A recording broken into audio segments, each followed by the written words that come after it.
Alemanha, Jogos Olímpicos de Munique, 1972. Argentina, Buenos Aires, 1994. Estados Unidos, Jogos Olímpicos de Atlanta, 1996. Estados Unidos, Nova York, 2011. 4 ataques que marcaram a história. Eles são peças do quebra-cabeça montado pelo Banco de Dados sobre Terrorismo no Mundo. No total, há anotações sobre mais de 140 mil incidentes desde a década de 70 até 2014. As informações são compiladas pela Universidade de Maryland, nos Estados Unidos. O conteúdo aponta que o terrorismo não afeta somente o que um dia foi conhecido como a periferia do sistema. E isso ficou claro na semana passada. França, Tunísia e Kuwait sofreram ataques no mesmo dia.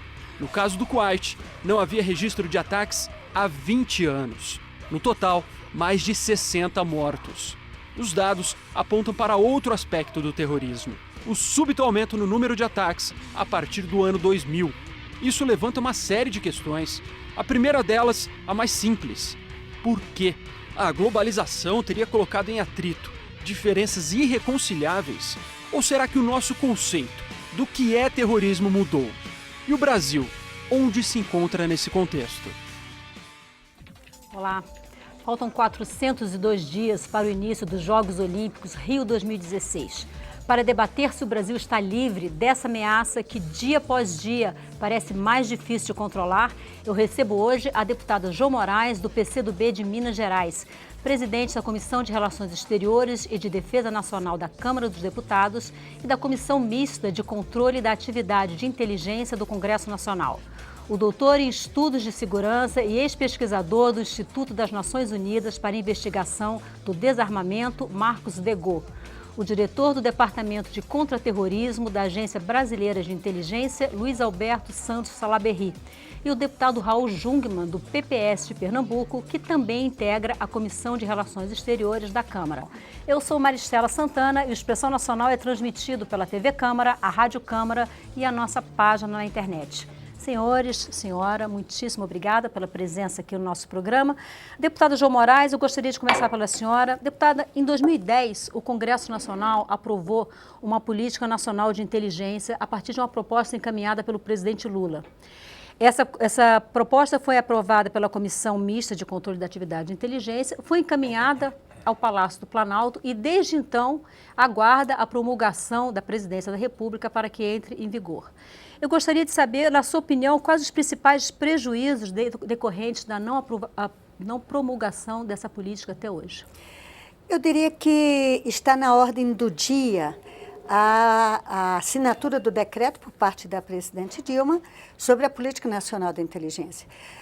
É evidente que há uma prática em torno da política de inteligência realizada pelo Sistema Brasileiro de Inteligência, que tem a associação, a ABIN, a Agência Brasileira de Inteligência, como coordenador desse processo. Mas a política nacional ela vai permitir que nós possamos fazer um planejamento mais a longo prazo e mais sistemático para que a sociedade perceba que há uma necessidade de se debater inteligência. No Brasil, até porque, ainda bem, nós temos poucos conflitos, nós secundarizamos uma atividade hoje que está na ordem do dia, não apenas para evitar possíveis conflitos, mas até para definir políticas de desenvolvimento, de preservação ambiental e, sobretudo, de garantia da nossa soberania. Nós, da Comissão de Controle da Atividade de Inteligência, estamos colocando na ordem do dia a pressão para que o decreto sobre a política nacional seja assinado de imediatamente.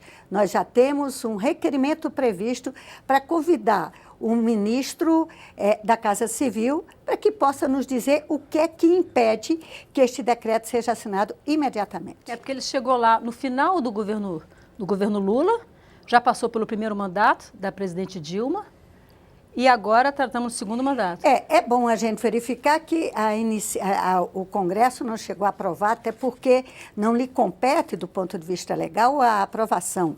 E sim verificar, consulta, propor e formular as sugestões que a presidente, que cabe a iniciativa dela, a assinatura do decreto. É inexplicável e nós queremos, com esse convite ao ministro, chefe da Casa Civil, solicitar que o Brasil precisa mostrar à sociedade que tem clareza da necessidade e da urgência de se ter um plano nacional debatido e esclarecido com a sociedade. Deputado Raul Jungmann, PPS de Pernambuco, eu gostaria de ouvi-lo em relação à mesma questão. Por qual, na sua avaliação, o principal impacto da falta de uma política nacional de inteligência? E eu agregaria um outro ponto. Você acha que essa demora, tudo isso de o Brasil não ter ainda essa política, isso tem alguma relação ainda com algum resquício, algum receio, ou talvez até um preconceito de que isso reporte ao antigo SNI? Em 2007, eu realizei aqui a primeira audiência pública para discutir a questão da coordenação da legislação no que diz respeito ao terrorismo. Em 2009, eu acredito que eu fiz a segunda audiência pública, eu não conheço outras, assim, só sobre terrorismo, reunindo todas as autoridades e os principais órgãos para debater esse tema. E agora, mais recentemente, já sob a presidência da João Moraes, nós fizemos uma discussão a respeito da cooptação de jovens pelo chamado EI, Estado Islâmico, e também a questão de ações preventivas no que diz respeito ao terrorismo. E, nesse caso, nós não tivemos autoridade. Tivemos a sociedade civil, através da academia, especialistas e tal. O que eu retiro de tudo isso? Em primeiro lugar, me impressiona muito que, de 2007 para cá, nós avançamos pouquíssimo no que diz respeito a isso. Para a senhora ter uma ideia, naquela época, e eu vi isso de generais, da Polícia Federal, nós não tínhamos uma coordenação. Nós não tínhamos planos de contingência para diversas áreas que têm que ser feitos. Nós não tínhamos legislação, como, aliás, não temos até hoje, tipificando exatamente o crime de terrorismo.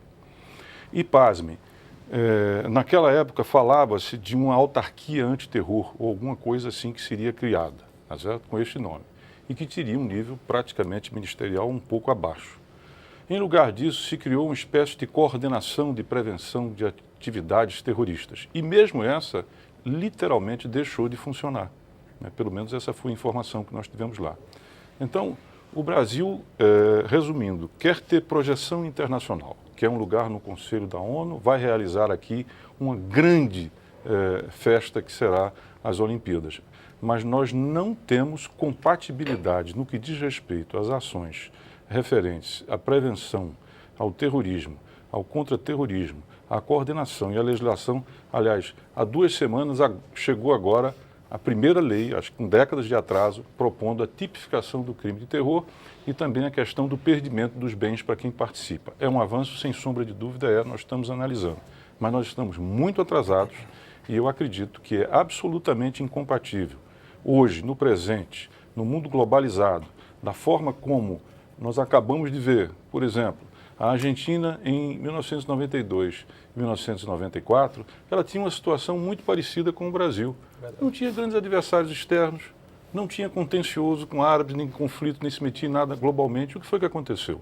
O terrorismo, e esse no caso vindo do Irã, ele atingiu cidadãos argentinos, mas por tabela, na verdade, querendo atingir Israel. Nós vamos reunir o mundo todo aqui. Nós vamos chamar a atenção de todos. 205 países.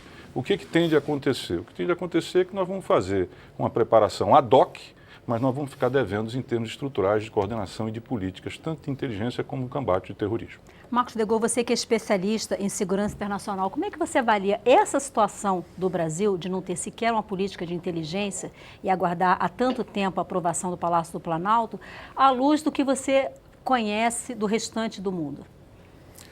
Eu vejo isso como uma situação muito preocupante.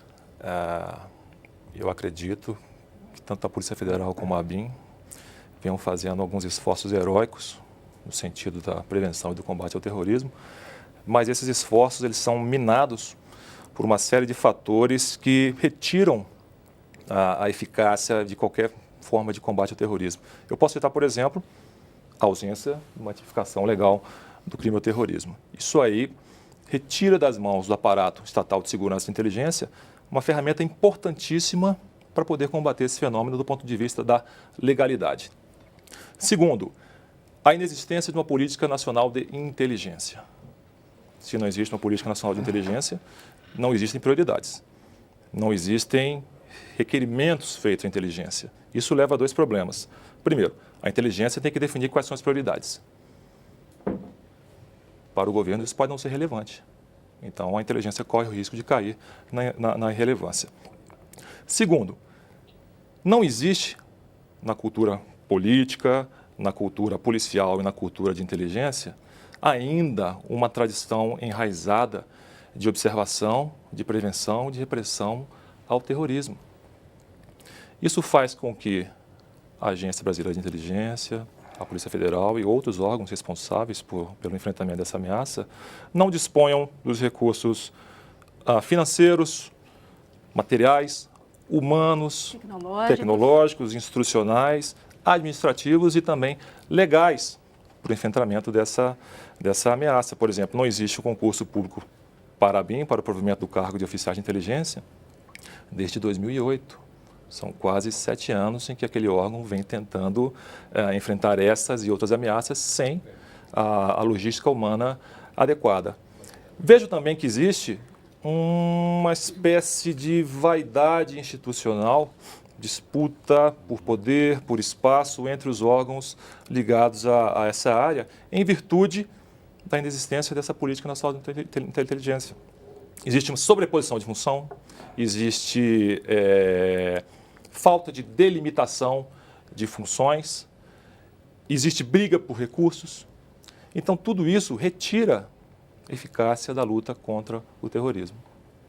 Então, nós ouvimos aqui 2 parlamentares, a quem cabe contribuir na formulação das políticas públicas e aprovar leis. Ouvimos um estudioso do assunto. Eu quero então ouvir agora quem está dentro do problema no dia a dia, Luiz Alberto Salaberry, diretor de contra-terrorismo da ABIN. No seu dia a dia, no trabalho de planejamento, na agência onde o senhor trabalha há muitos anos, qual é o principal impacto da ausência de uma política nacional de inteligência para o Brasil? Bem, primeiro, é muito importante, eu estava conversando com a deputada Jo aqui antes de começar, esse tema que nós estamos tratando é um tema extremamente árido no nosso país, e ainda bem que seja árido, que não é do nosso dia a dia, da nossa vivência, das nossas preocupações. Mas, de fato, desde 2010, o Brasil está experimentando uma série de grandes eventos no Brasil que está trazendo à tona a discussão dessa temática. E, com relação à política, nós tivemos a felicidade de trabalhar durante 53 meses, e eu fiz parte do grupo que trabalhou na formulação dessa política, e entregamos alguma coisa ao Poder Executivo, que é uma diretiva de trabalho. Mas uma diretiva de trabalho, é muito importante que a gente tenha isso em mente. Ela não inviabiliza a ausência da diretiva, ela não inviabiliza o trabalho coordenado dos órgãos. Ela melhora, ela qualifica, ela facilita esse trabalho, mas ela não inviabiliza o trabalho. Bem, então esse é o ponto. Ela foi aprovada de fato em 2010, está com a nossa presidente desde então, no tempo político que não cabe a nós avaliar como órgão da presidência, mas no tempo certo, penso eu, e como a deputada colocou aqui, nós devemos ter uma assinatura dessa política, o que vai nos facilitar. Bem, e um ponto importante que eu acho que a gente tem que colocar é que todo esse esforço que está sendo feito nos últimos anos, principalmente desde da Rio+20, passando pela Jornada Mundial da Juventude, Copa das Confederações e Copa do Mundo, e agora em 2016 com os Jogos Olímpicos, isso não quer dizer que a partir de 2006 o Brasil vai fugir do eixo de grandes eventos internacionais. Nós estamos lidando com todo tipo de evento, com características completamente distintas, que exigem uma forma de planejamento, de segurança e inteligência distintos também, e temos construído, sim, uma relação de confiança entre os órgãos internos que tratam da questão e os órgãos externos de inteligência com os quais nós mantemos contato ao redor do mundo, que são mais de 80 órgãos de inteligência. Então, nós temos avançado nesse processo.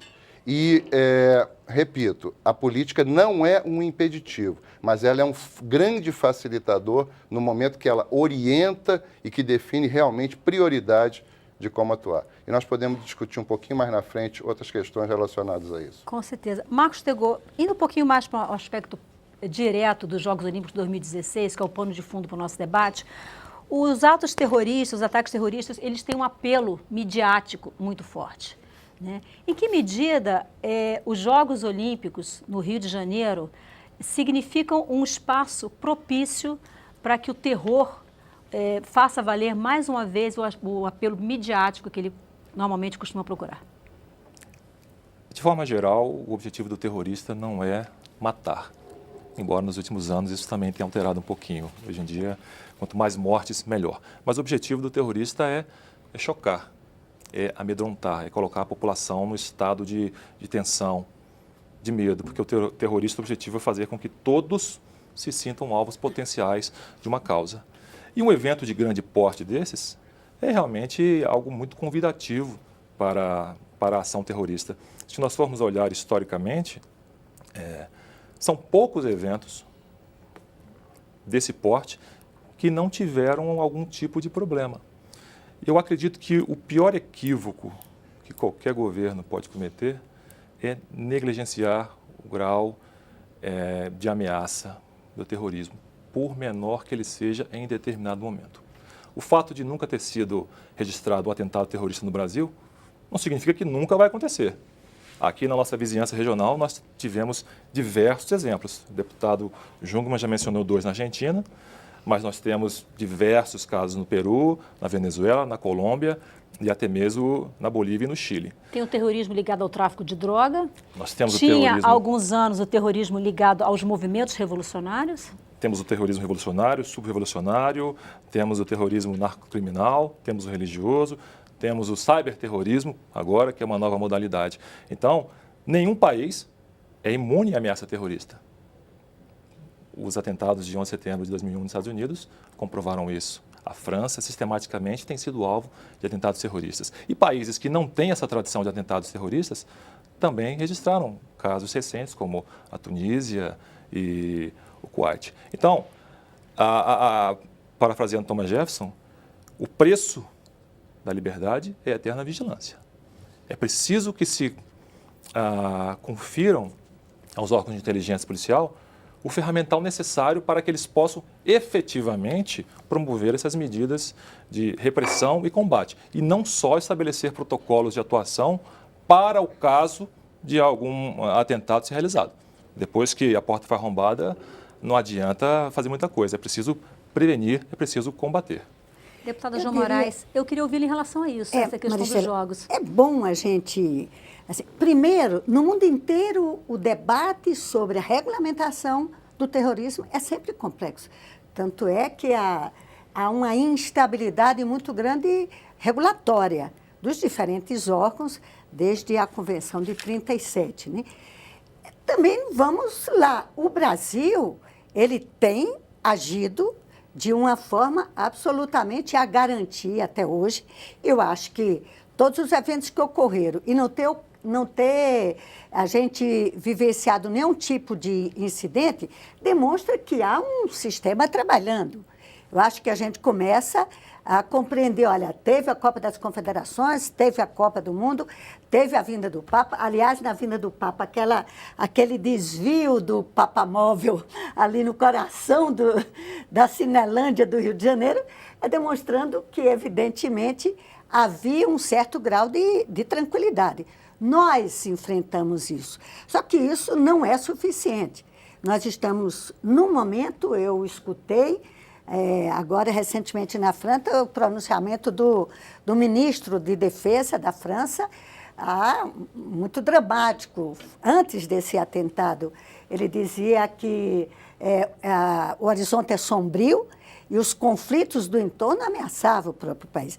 Mas eu acho que o governo começou a sinalizar, primeiro, a estruturação do sistema do SISMIN, do Sistema Brasileiro de Inteligência, integrado por 18 ministérios, um conjunto de articulações, já é um passo claro. Segundo, chegou aqui na casa, o deputado Jungmann colocou, agora, no dia 18, o projeto de lei 2016, que procura regulamentar as organizações criminosas. Acho que ele nos preserva algo que é muito querido, que é como é que você retira dessa tipificação do terrorismo os movimentos sociais. Isso era sempre a insegurança.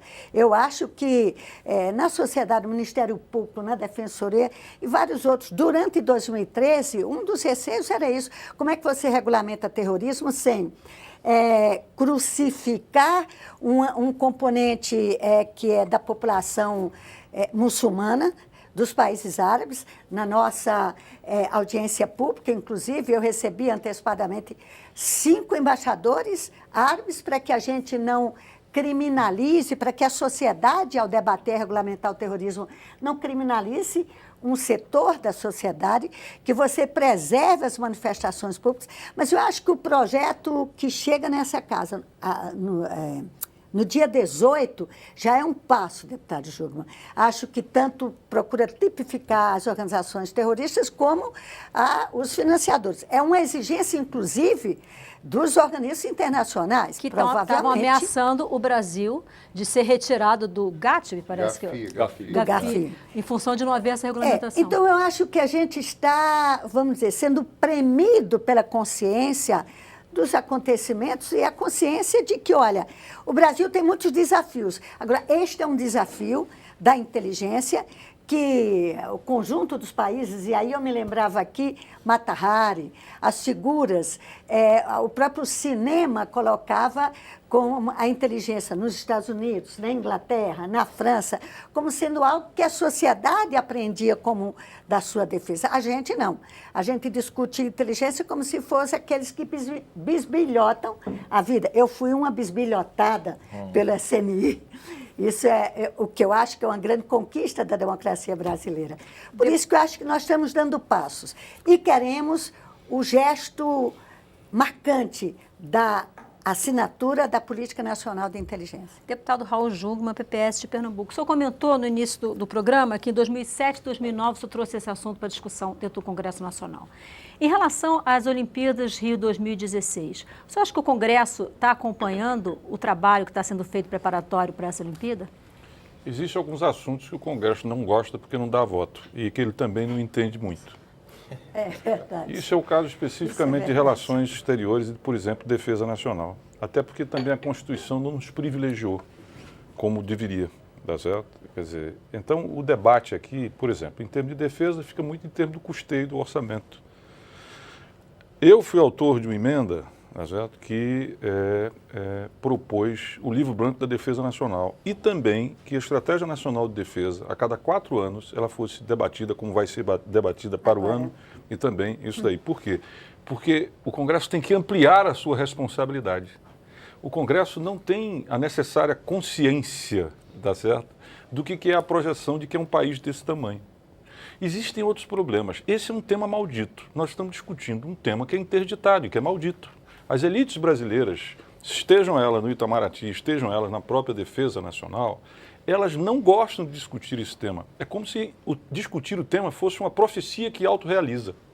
Então há um evitamento. Nós somos soft power. Nós resolvemos todos os nossos problemas de fronteira há muito tempo. Santo Deus! Ao mesmo tempo você quer uma cadeira no Conselho Nacional de Segurança. Tá certo? E você imagina que indo ao centro do mundo, os conflitos do mundo não vêm até você?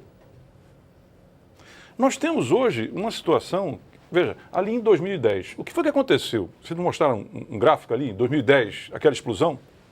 Do meu modo de entender, aquilo tem a ver com a Primavera Árabe e com grande parte da desestruturação das estruturas de poder que você tinha lá dentro e que levaram à fragmentação que você tem hoje na Síria, levaram à situação que você vive de instabilidade. Enfim, toda aquela região passou a viver uma instabilidade muito maior. Não é que não existissem problemas já antecedentes do Irã, do Iraque, Árabe, Palestina, etc., etc. É que isso recrudesceu, como também no chifre da África e em outros lugares. Tá certo? Então, a minha pergunta é o seguinte, vem cá, Você quer ter projeção internacional, você quer ir para o Conselho, que é o órgão máximo, digamos assim, de deliberação dos aspectos de segurança global que você tem no mundo, tá certo? E você, ao mesmo tempo, não se prepara para isso. Então, é isso que nós estamos vendo. Sequer para debater a questão E da eu não estou aqui fronteira. debatendo só uma questão de governo, eu estou debatendo uma questão de Estado, tá certo? Ou seja, o Brasil, ele tem um mantra, tá certo? Que é o mantra do soft power, que é do país pacífico, que não tem adversários, que não tem coisíssima nenhuma e que por isso não se tem que se preocupar com isso. E este Congresso segue também em boa medida isso. Então eu sou, me perdoe, pessimista. Luto, como todos aqui estão, para que a gente saia dessa percepção.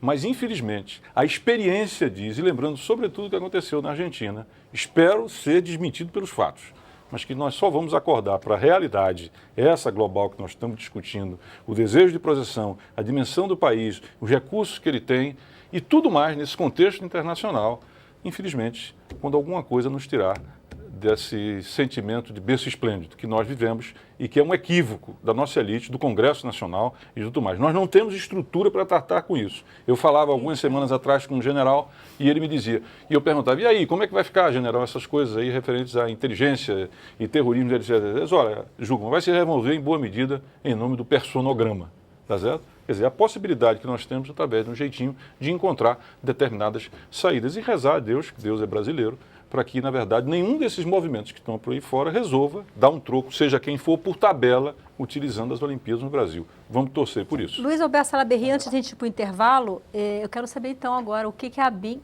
obviamente aquilo que pode ser dito, como é que a ABIN está se preparando, o que a gente pode esperar das ações anti-terror e contra-terror na Rio 2016? Nós temos, em silêncio, eu acho que talvez seja o grande erro, porque essa temática ela precisa ter uma divulgação maior, a gente precisa falar mais com todos os setores da sociedade. Não é uma temática que se discuta em nenhum dos poderes, a sociedade precisa estar dentro conosco, porque exige uma capilaridade muito grande para que a gente possa fazer um trabalho de prevenção bem feito. E se nós sairmos da prevenção para os protocolos que o Degô citou, do que faz o que num pós-evento, o Brasil perdeu. O Brasil tem uma série de interesses estratégicos envolvidos com esses grandes eventos, são muito positivos para a vida, para o desenvolvimento do dia a dia das pessoas ao longo dos anos, a gente ter essa possibilidade de hospedar esse tipo de evento no nosso território. E, de fato, os Jogos Olímpicos abrem uma possibilidade, sim, de que haja algum tipo de evento dessa natureza. Até porque o Brasil não é alvo, mas é palco. É diferente. Nós somos um povo acolhedor, nós somos um povo que tem uma política migratória que hoje ela é reconhecida no mundo como muito adequada para acolher bem povos que estão com problemas de direitos humanos, mas nós temos um balanço de segurança que nesse aspecto é um pouco deficitário. Por quê? Porque nós não acreditamos que isso possa ocorrer no nosso país. Felizmente, deputado, eu posso lhe garantir com toda tranquilidade, o cenário não é tão ruim como há alguns anos atrás. Nós já avançamos sem muito alarde, e é por isso que eu acho que a gente precisa debater e trazer um pouco para a sociedade o que efetivamente já está sendo feito de verdade pela área de inteligência e pelo Sistema Brasileiro de Inteligência. Então, nós temos hoje um trabalho muito forte de prevenção em cima daquilo que são as organizações terroristas tradicionais. Como o Degô colocou, existem vários ramais do terror, mas hoje, no mundo novo do terror, nós temos alguns ingredientes novos que, embora que essas organizações terroristas formais, não havendo células estruturadas dentro do nosso país, existem outros atores que estão homiziados, que estão hospedados dentro do nosso território, que têm esta capacidade e que já, em algum momento, demonstraram de uma forma insípida ainda, a vontade de tratar isso, sair disso de uma forma retórica para uma prática mais contundente. São lobos solitários? São os lobos solitários. Esta, de fato, é uma grande ameaça, grande que eu digo, comparativamente ao que nós tínhamos há cerca de 10 anos atrás. Se eu tinha uma probabilidade de 1% de ter um evento desse no nosso país e passamos ela para 8% ou 9%, e é absolutamente impossível quantificar, o crescimento dela é um crescimento muito grande. 800, 1000% de crescimento. Embora a probabilidade ainda seja baixa de ocorrência no nosso país. Depois de 2011, para os Estados Unidos, parece que esse é o principal desafio no combate ao terrorismo. Eles costumam falar que depois da morte de Bin Laden, o combate, a identificação e o combate dos lobos solitários são um grande desafio. Hoje não é só nos Estados Unidos. Hoje, grande parte do mundo, nos últimos 5, 6 anos, tem experimentado e a gente podia aqui agora, desde 2010, fazer um inventário muito claro de como as principais ações foram realizadas por estes entes, por estes lobos solitários, e utilizando um ferramental muito simples, armas leves, armas brancas. Não há um interesse, como o Degaule falou, em muitas mortes, há interesse em gerar pânico. E o que aconteceu em vários momentos nos últimos 5 anos, efetivamente gera esse tipo de pânico. E insisto, então, várias medidas nós estamos tomando, estamos chegando junto à sociedade privada, estamos conversando com entes que podem nos apoiar e colaborar nessa capilaridade mais de ponta para trazer dados que possam mostrar como tentar identificar esses lobos solitários, porque é um trabalho muitíssimo complicado. Só antes de terminar, eu quero dizer o seguinte, as organizações terroristas tradicionais hoje no mundo, elas têm uma exposição e um trabalho da área de repressão, de segurança e de inteligência fortíssimos. Então, hoje, nós conhecemos os movimentos desses entes, mas aquelas pessoas que vivem nos países, que se encantam com essa tecnologia, pela propaganda que elas vendem, principalmente pela internet, e que executam esses atos em nome dessas organizações, aí está o grande desafio do século que a gente vive. O novo fenômeno, a parte nova do fenômeno do terrorismo, e com esta parte nova, nós temos que ter um cuidado muito especial dentro do nosso país. Antes de ir para o intervalo, Degaule, eu vou tentar explicar para o nosso telespectador que é um lobo solitário. Se eu estiver errado, você fica à vontade para me corrigir. Lobos solitários são aqueles indivíduos que agem isoladamente. Muitas vezes eles não têm nenhuma ligação direta com uma organização terrorista, mas eles têm uma relação, no mínimo, de inspiração de uma organização terrorista. Muitas vezes eles buscam informações pela internet e agem de forma isoladamente, e o que é pior, é muito difícil, como dizia o Salah Berry, muito difícil de identificá-los. A Maratona de Boston é um exemplo disso, o Charlie Hebdo, na França, é um outro exemplo disso. A gente volta já, não saia daí.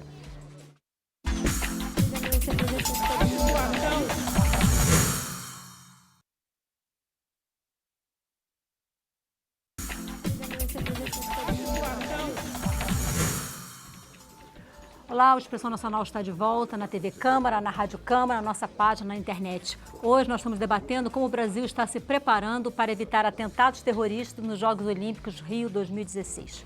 Participam do nosso debate a deputada Jô Moraes, do PCdoB de Minas Gerais, presidente da Comissão Mista de Controle da Atividade de Inteligência do Congresso Nacional.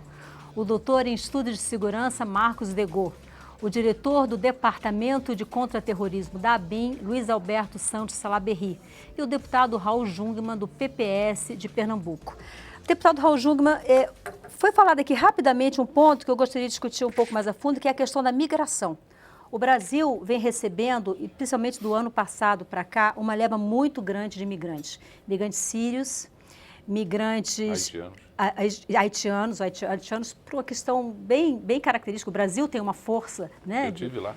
E essa migração, em que medida que isso está sendo efetivamente monitorado? Por que eu digo isso? Porque existe, sem sombra de dúvida, uma questão humanitária, mas na Europa já foi identificado que, junto com as levas de milhares de imigrantes que chegam de barco, já foram identificados alguns terroristas infiltrados no meio daqueles refugiados. Como é que o Brasil está lidando com essa situação? Eu acho que lida precariamente. Um país que tem 17 mil quilômetros de fronteira seca, além de falar as milhares outros de quilômetros de fronteira marítima, nós temos uma vantagem, que eu dizia ainda há pouco aqui, que é o nosso isolamento. A leste nós temos o Atlântico Sul, A oeste nós temos a Ileia Amazônica, que exatamente é uma barreira natural para os países andinos. Não é? Mas, ao mesmo tempo, nós temos uma imensa porosidade e nós não temos a capacidade de controle dessas fronteiras. Não é certo? E é só ver o que está acontecendo com os haitianos, quer dizer, a maneira precária como se lida com isso. Chegou o auge em que o governo, por exemplo, do Acre poderia suportar, ele começou a mandar o pessoal para São Paulo, criando, inclusive, uma série, efetivamente, de problemas. Eu acho que isso tende a subir, acho que isso tende a crescer. E a gente tem que pensar em como lidar com isso e como isso também permite, por exemplo, o ingresso de determinados elementos que estão relacionados a esse movimento. Alguns anos atrás, o Salabert deve lembrar disso, nós tínhamos aqui o Al-Qaeda funcionando, uma plataforma que atuava inclusive através das redes sociais, informações que foram passadas pelos americanos para a Polícia Federal daqui. Esse indivíduo foi capturado. Qual foi o problema que aconteceu? Porque você precisava de prolongar o tempo de detenção dele para ampliar as investigações. Você não tinha tipificação, você teve que soltá-lo. Tá certo? Agora eu espero que a gente venha, por exemplo, a superar um problema efetivamente como esse.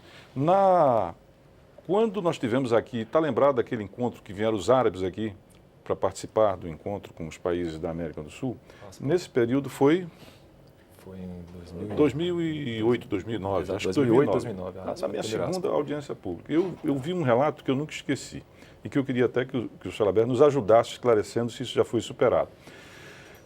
A senhora sabe que nós temos uma brigada antiterror que fica aqui em Goiânia. Não é certo? Não é isso? Brigada... É um comando agora. Um comando agora. Era uma brigada. Era uma brigada, hoje é um comando. E estavam lá as autoridades, Polícia Federal, estava lá também a ABIN, etc, etc. E ele então, o general resolveu falar, né? E ele disse o seguinte, que no momento preparatório dessa vinda para cá, quando se montava exatamente o plano de segurança em contingência, se observou, bom, o que a gente faz se acontecer alguma coisa no aeroporto de Brasília? Tá certo? E então a Polícia Federal disse, bom, na área civil eu cuido. A Força Aérea Brasileira disse, na área militar eu cuido. E o general perguntou, e o que é que eu faço, já que eu sou o comandante disso aqui tudo? Então, o que ele queria exemplificar isso aí era exatamente o problema da coordenação. Então, quem é que coordena isso no país? Efetivamente, qual é o órgão e qual é o status que ele tem, tá certo, com relação a isso?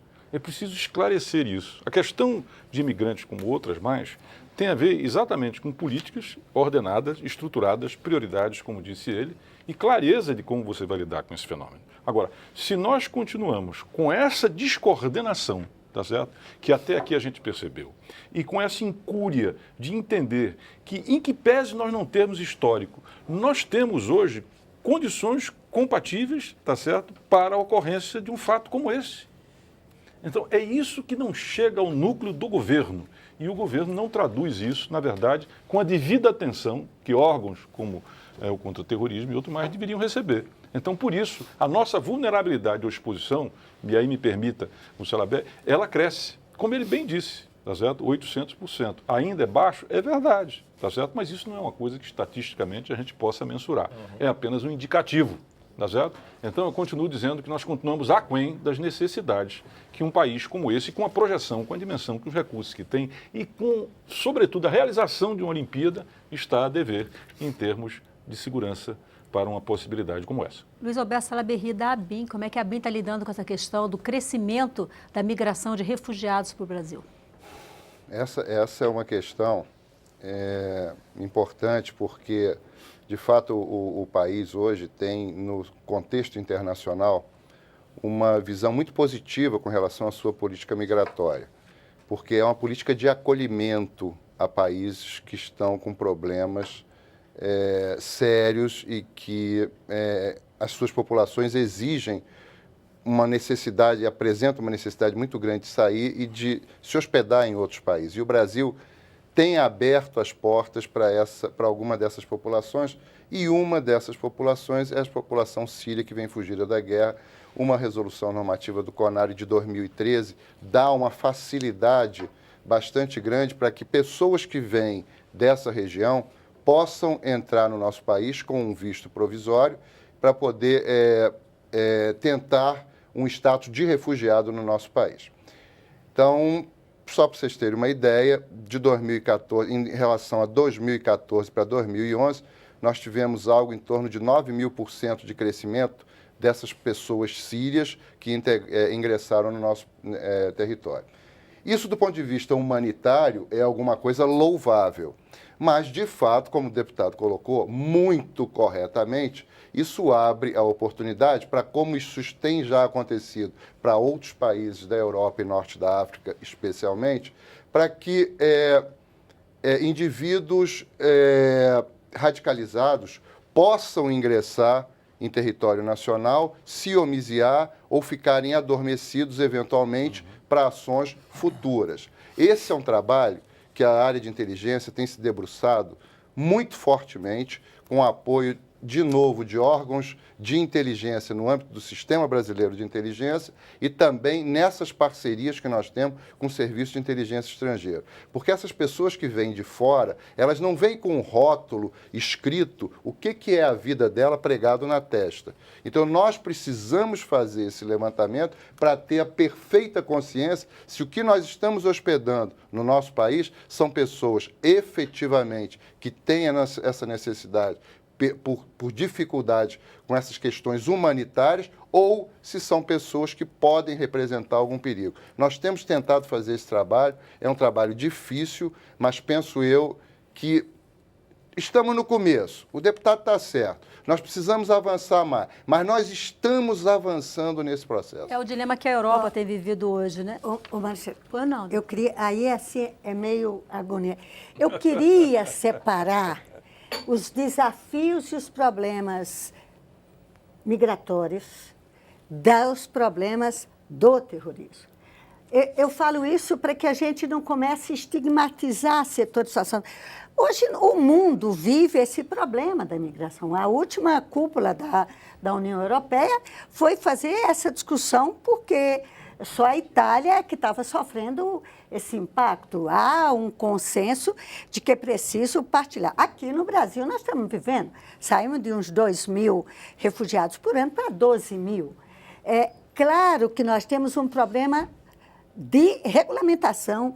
Como é que nós vamos trabalhar? Pode ser de qualquer parte do mundo. Eu não quero citar tais povos. O próprio Haiti, a condição de refugiado, não era nem de asilado, do Haiti, nem o que está estabelecido na legislação internacional prevê, porque ali não é perseguido, ali vem de uma situação ambiental, de um problema ambiental. Este é um problema que nós temos que avançar na legislação. Nossa comissão, sob coordenação do deputado Eduardo Barbosa, vai realizar um seminário que está à frente dos Médicos Sem Fronteiras, mas sobre cooperação humanitária.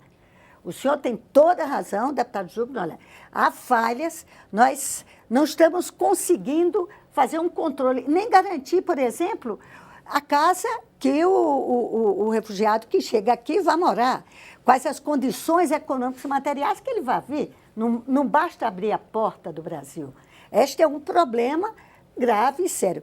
A questão do terrorismo, eu acho que é outra, porque os lobos solitários podem ser, inclusive... Brasileiros, já foram identificados brasileiros atuando como lobo solitário.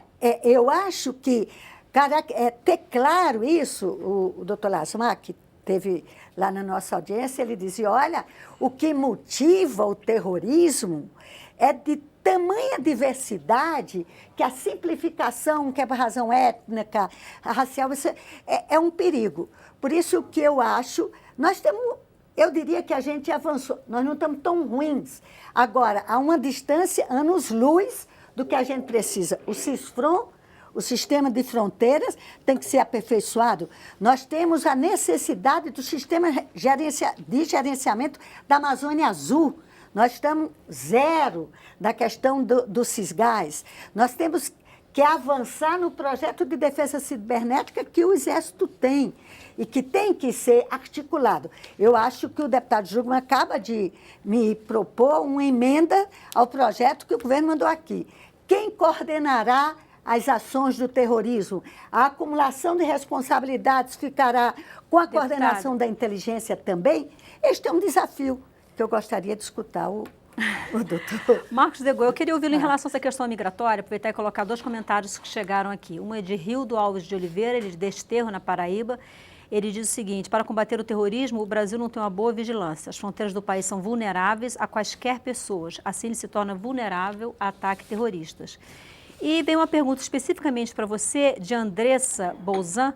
Ela diz: muito se falou em uma possível islamização da Europa, embora os muçulmanos sejam uma minoria escassamente tolerada no velho continente. No Brasil, a migração muçulmana, como a abertura do país aos refugiados do Oriente Médio, em especial da Síria, poderia despertar no longo prazo um sentimento islamofóbico e, consequentemente, uma imagem do Brasil como um inimigo do Islã? Isso toca diretamente no ponto que a deputada João Moraes estava falando agora, a questão da criação de estigmas em torno de determinadas comunidades. De uma forma geral, a questão de uma determinada comunidade ser bem assimilada ou não em um território estrangeiro não é uma variável importante no cálculo terrorista. O que o terrorista procura é facilidade de ação. É facilidade de acesso ao alvo, é facilidade de evacuação do local do atentado. Então, isso não está muito ligado diretamente à presença de comunidade A ou B. Nós temos exemplos em que comunidade em um determinado país foi extremamente bem assimilada, mas mesmo assim aquele país foi alvo de atentados terroristas promovidos por elementos daquela comunidade. Eu me refiro especificamente aos atentados de 1992 e 1994 na Argentina. Então, o que é necessário é realmente esse trabalho de identificação, de acompanhamento e de prevenção de atentados terroristas baseado na conferência de recursos humanos, de recursos financeiros, de recursos administrativos e legais para os órgãos encarregados dessa prevenção. E não se focar especificamente no grupo étnico nacional A, no grupo étnico nacional B. Luiz Roberto Salaberry, Marcos Degon, no livro dele, que eu vou mostrar daqui a pouquinho para você que está em casa, o livro que ele publica sobre terrorismo, ele chama atenção para a associação entre o terrorismo e o crime organizado. Em relação ao Rio de Janeiro, que vai sediar os Jogos Olímpicos, existe hoje no Rio de Janeiro um problema muito sério de insatisfação com a atuação das UPPs. O crime organizado tem se movimentado bastante para tentar desmoronar todo o trabalho de UPPs que tem sido feito no Rio de Janeiro já há alguns anos. Vocês identificam alguma possibilidade de associação entre associações terroristas ou mesmo entre lobos solitários e esses bandidos que estão insatisfeitos com a atuação das UPPs como forma de desestabilizar esse processo de pacificação? Eu acho que ele aborda com um pouco mais de profundidade essa questão. Não há no nosso país nenhum indicativo formal de associação do terrorismo ou de eventuais lobos solitários com qualquer organização criminosa, seja ela PCC em São Paulo, ADA no Rio de Janeiro ou qualquer outro tipo de organização. Essa é uma temática que sistematicamente ela volta a ser discutida no nosso país. A Tríplice Fronteira no sul do Brasil também é uma temática que alguns atores externos também sistematicamente insistem em colocar na mesa de discussão quando se fala em terror no Brasil. Nós atuamos na Tríplice Fronteira desde 1994, ou seja, nós temos mais de 20 anos que nós trabalhamos naquela área. Aquela área, de fato, é uma área que abriga, que hominia várias gerações já de populações libanesas que têm os seus negócios naquela área. Se esses negócios são, se existem dúvidas sobre a licitude ou não desses negócios, é um problema que não é específico desse tipo de fronteira, de tríplice fronteira. Em outras fronteiras semelhantes, esse tipo de problema também existe. Agora, associar esse tipo de ilicitude com uma ilicitude ligada ao terror, eu posso garantir que nesse trabalho de mais de 20 anos que a agência tem lá, nós nunca chegamos a esse tipo de identificação. Outros tipos de crime existem na área. Claro que existem na área, mas essa associação não. E nem mesmo o encaminhamento eventual como se fala, de recursos que sairiam daquela área para o Hezbollah, que hoje é um partido político. Isso ficou configurado concretamente como uma ação de financiamento ao terror.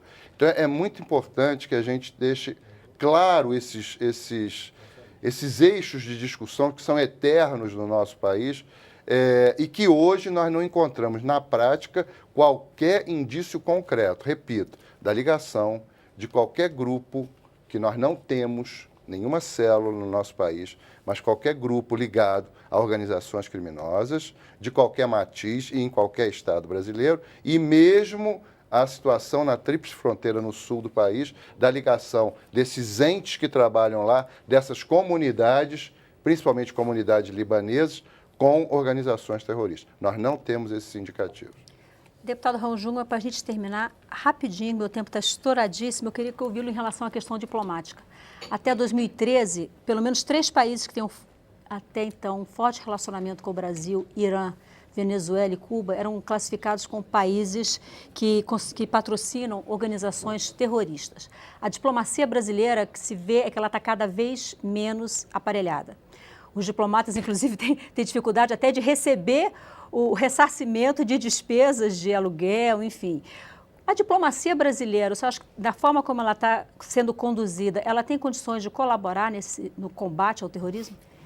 Eu acho que a diplomacia brasileira é muito competente, tá certo? E isso é reconhecido globalmente. Nós temos uma estrutura, nós temos uma carreira, nós temos uma massa crítica, por assim dizer, que nos dá condições de ter uma confiabilidade na nossa diplomacia. O que eu acho que acontece hoje, atualmente, é que nós nos desviamos de uma diplomacia enquanto política de Estado para ter uma diplomacia enquanto política de governo, ou mais ainda, se a senhora quiser, de partido. Isso enfraquece a nossa diplomacia, tá certo? Não é por acaso que no século XVIII, o Lord Palmerston, que era primeiro-ministro da Rainha Vitória, dizia que a Inglaterra não tinha inimigos eternos nem adversários internos, ela tinha interesse nacional. Então, o que o Brasil precisa recuperar é a noção de interesse nacional e que também a liderança, sobretudo naquilo que é o seu destino, que é a América do Sul, não se faz apenas por proximidade ideológica ou afinidades políticas, que nós temos interesses, como é o caso, por exemplo, da Venezuela e outros países, que nós temos que ter uma linha, não é certo? Que nós precisamos observar uma política de Estado. Eu acho que houve uma inflexão, um enfraquecimento da nossa diplomacia, mas eu acho que ela continua sendo uma diplomacia profissional e que tem um reconhecimento e tem capacidade. Agora, precisa voltar a ser uma política de Estado e não uma política de governo de partido. A presença da presidente Dilma nos Estados Unidos e Obama é o equilíbrio do que está se fazendo hoje, buscando uma multilateralidade nas relações. Deputado Raul Jungmann, PPS de Pernambuco, muitíssimo obrigado pela sua presença aqui no nosso debate. Marcos Degot, doutor em Segurança Internacional, muito obrigado também. Eu quero aproveitar e mostrar o seu livro. Dá para... Aqui, tá bom? Degot, onde é que pode ser comprado o seu livro? Atualmente apenas pela Amazon.com. Mas eles entregam no Brasil? Entregam no Brasil, na porta da sua casa. Então está aqui, ó. Quem se interessar e saber um pouco mais sobre esse tema que é tão novo para a gente aqui no Brasil, está aqui o livro do Marcos Degot. Deputado João Moraes, PCdoB de Minas Gerais, muitíssimo obrigado por sua participação aqui no nosso programa.